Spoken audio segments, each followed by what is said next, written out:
ಹೆಣ್ಣಿಗೆ ಸೀರೆ ಯಾಕೆ ಅಂದ,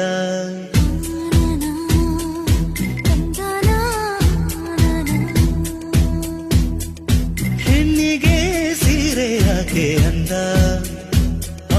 ಅಂದ ಚಂದ ಅವಳ ಅಂದ ಒಳಗೆ ಅಡಗಿರೋದ್ರಿಂದ.